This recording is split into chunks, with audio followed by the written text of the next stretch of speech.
Hello and welcome back to another episode of The Real Franchise, a podcast that goes where others simply won't. An unfiltered view of franchising, business, mindset, and everything that we stand for when it comes to supporting a community of small business owners. Join me, Rhiannon, the CEO for James Home Services Australia, and Justin, one of our owners, as we unpack it all with no topics off limits. Today, a topic slightly more controversial than normal for us and very topical for us. We're talking about AI today, Justin, and the role that it plays in our workforce, how things are changing, what impacts that's having on people, and how that's affecting our network too. So before we jump in, what has triggered us to talk about AI today? I know that there's a little bit more chatter than usual in your space around this. Absolutely. So can you share why we're talking about it and why it's relevant? I've got 3 people that I'm working with at the moment that inquired because, in their words, their roles, it's 2 of them are marketing organisations, their roles are being made or have been made redundant because this is what their words were, the impact of AI on their industry, that AI is doing so much now that it's affected the companies they were working for, and they've been shedding staff and they've lost their roles at the cost of AI. Yeah. Interesting. It's a heated debate, isn't it? There's almost 2 camps of people. One camp of people that think that AI is going to destroy the world, and the other camp of people who are excited and who embrace AI. And then we all sort of sit on the spectrum in between. And I want to say that today's episode is not to sort of place us on the spectrum anywhere. It's also not to try and incite any fear around the role of AI. I think that workforce makeup has always changed through time. And I think that AI is just introducing to us another change in the way that our workforce is made up. I have got some stats. Whilst we don't really prepare for these conversations, I did think it was relevant to go and pull some stats, right? Because depending on what camp you're in, either AI is taking over the world or, we should embrace it. You've got some different opinions on whether indeed there's a certain argument going around to say, well, sure, it's here and sure, it's having an impact, but it can't really be taking people's jobs, right? That's not really happening. So here are some real stats. The company Block, who is the parent company for Square and Afterpay, have just announced a 40% workforce cut. WiseTech, which is an Australian tech company, 30% workforce cut. Pinterest, online social media platform, 15%. Amazon have laid off 16,000 people. Dow Chemicals, 4,500 people. Meta, which runs Facebook and Instagram, 1,000 people, Nike, 775 people, and Telstra, 650, all of which these companies have publicly put those numbers down to the effect of AI. And then you might be thinking, well, that's not so bad, right? If AI is meant to be as big as it is, those numbers are big, but they're not huge, right? Here's the kicker. That is just a handful of examples from January and February this year only. Wow. Okay. Yeah. Yep. So if you think that AI isn't going to affect our global workforce significantly in the next years, it will. Yep. It will. Absolutely. It will change the way that the workforce is structured. Now, I also went and pulled, the only other thing I pulled was what are the areas of work where the greatest impact is predicted, because that's really what we're talking about, because people will be displaced because of the impact of AI. And so what are the areas where we're predicting the greatest displacement? Now, this research has come from Anthropic, which is a US AI safety and research organization, and they predict that the areas of greatest impact, i.e. the greatest job losses essentially, will be management, business and finance, computer and math, architecture and engineering, legal, arts and media, sales, and office and admin. Yeah. Which makes a lot of logical sense. Yeah. Yeah. And I guess really backs up that I think two of the three people that you were talking to were they were in that marketing space, weren't they? Correct. That's right. Yep. Yep. And the other was middle management. So AI is now taking care of his role. So, yeah. Interesting. So it's a big challenge, I think, that for a lot of people, like you said, there is a lot of fear out there. And I guess, particularly we're talking about franchising here and specifically our franchises.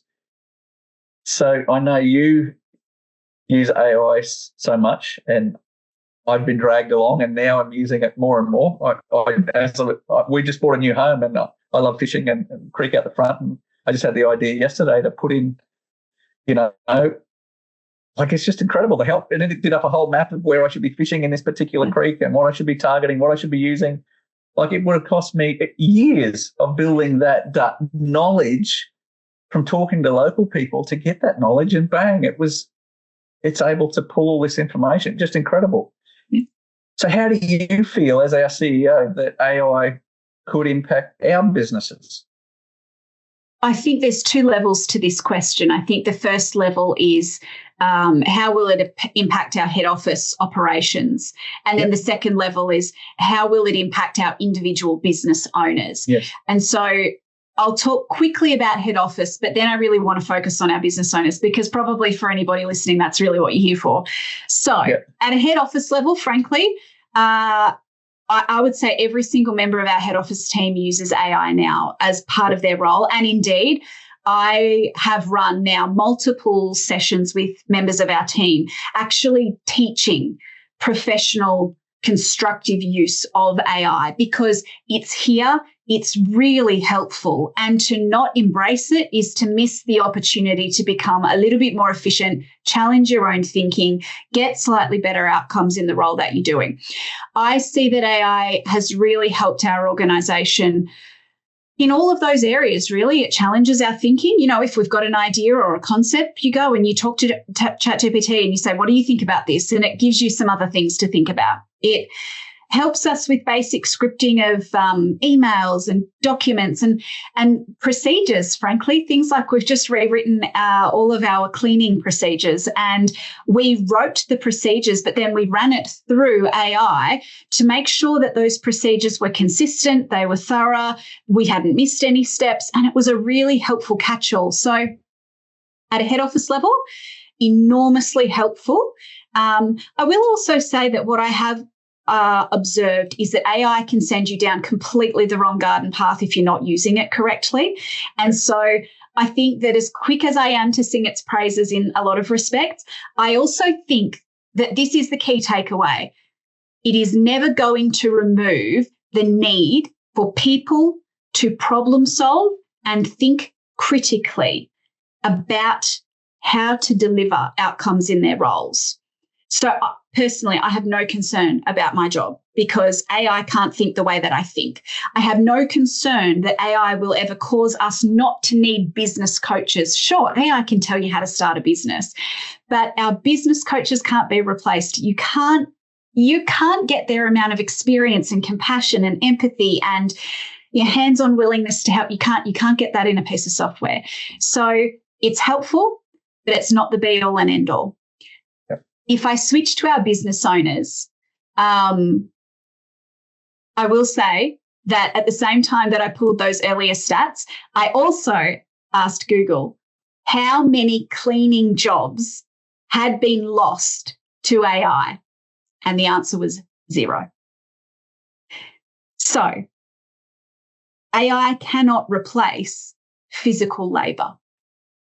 Now, of course, there are all sorts of arguments for robots coming in and doing things, right? I don't think that we are anywhere near a robot being able to come into a customer's home and clean to the standard that a human can clean to. So I don't think that that's part of today's conversation. But maybe I'll hand back to you, Justin, because there are ways that AI will change how our business owners operate their businesses. Things like it will help us to generate more content, better content that we can market their businesses with? Are there some other ways? I mean, we've thought for a long time that potentially AI could help us with quoting down the track. Yep. You know, we've always tossed around, and I've always been keeping my ear to the ground, so to speak, on using AI agents as an admin role in people's businesses. There's all sorts of, there's opportunity, I think, for our business owners. From a practical sense, you know, I think of one of our cleaning businesses that are doing a bond clean, and they've got to take apart, you know, they're doing an oven clean, and some of the doors on ovens are a pain to get out. Or, you know, you can just put into your AI, hey, I've got to clean this oven, I'm struggling with this, whatever. Bang, what do I do? It'll it'll just walk you through. Or you could be a lawn and garden guy, and, you know, you can take a picture and, hey, I've been asked to do this, and what about this? And the clients ask me that they really want a tropical type garden, and this is where I am, and this is the setting, and it will just give you all this information. And yes, you've got to be the human to work out, okay, well, what's going to be good, but just in the blink of an eye to get the information that you would have to run around town, talk, research, done. Like, in a practical sense, it's such a tool for our business owners. And it's one of those things that, I'm speaking for myself here, it was like, oh, yeah, hear lots about it, and it's good. And, you know, we got one of our staff that was using it at every meal to create the meal plan, or what he was going to cook, tell it what ingredients were in the cupboard, and then do a menu. And I was like, yeah, that's all good. But it's one of those things, once you start using it, it's like, oh, my goodness, this is so great. You know, I can just jump in. And I think for people listening and for our business owners, as they start using it, it just makes so much, it makes information so accessible and in a way you can use it in your business. So it's such a great tool for our business owners. It's not at all a threat to them. No. It's just going to help them get better results for their customers and their business. Yeah, I have a really cool example of one of our business owners using AI that I think nobody will probably, I don't even know how he thought of this, right?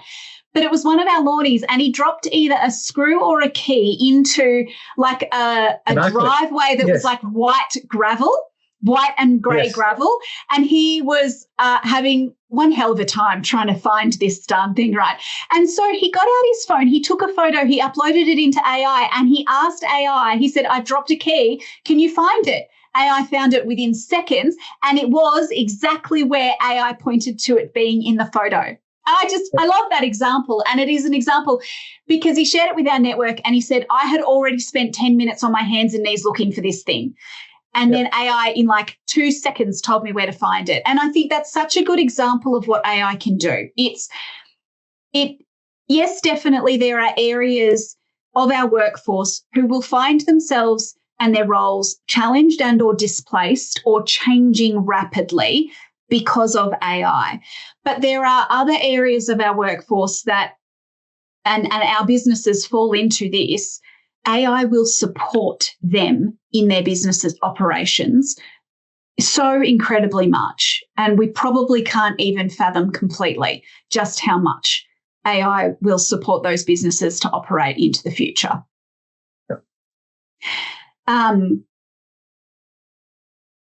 So I think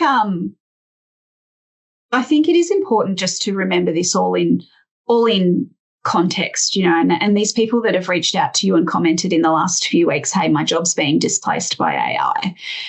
I guess the reason we're talking about this is that we are noticing a theme over the last few weeks of people reaching out because they're starting to see self-employment as, frankly, a more secure income engine for their family and their household than a salaried position. And this is the first time we've ever seen this happening. And if you're starting to feel that, you're not alone. We are talking to people every day at the moment who are saying exactly that. Self-employment is a way I can see of actually controlling my income engine. So I guess really we're saying that if you are in one of those areas that AI might be challenging or displacing in the years to come, self-employment is a very real option to consider. And particularly for people who haven't started a business before, franchising is the runway that you might need and the confidence you might need to actually be able to start a business on your own, as opposed to just simply jumping into another job that may be as under threat as your previous job. Yes. Yep. And definitely service-based businesses, I can't replace, it's a great, I think our business owners genuinely, it's a tool for them. So for us, it's a positive, if for those that want to use it and jump on board with it. Yeah. Great thing. Yeah, it really is. Well, this one's been short and sweet, so I think we wrapped this episode right here. I think the message is if you're concerned about AI, there are lots of positives as well. And if you are concerned, if you are in one of those industries impacted, you have time. Whilst we are seeing jobs being lost to AI at the moment, you do still have time to get on the front foot and in control of the sort of your what's next. And if starting a business is something that you're considering as your potential what's next, then we have developed a system that helps people take it from no experience in business at all to an operating business very quickly. And we would always encourage you, even if you're not sure, just reach out, ask some questions. We never mind having a conversation with someone just to help them figure out whether this is right for them or not. Indeed, that is exactly what we do. We just help people figure out whether this is right for them or not. So with that, let's leave this there. I hope that episode has been interesting, and I hope to see you very soon for another episode of The Real Franchise.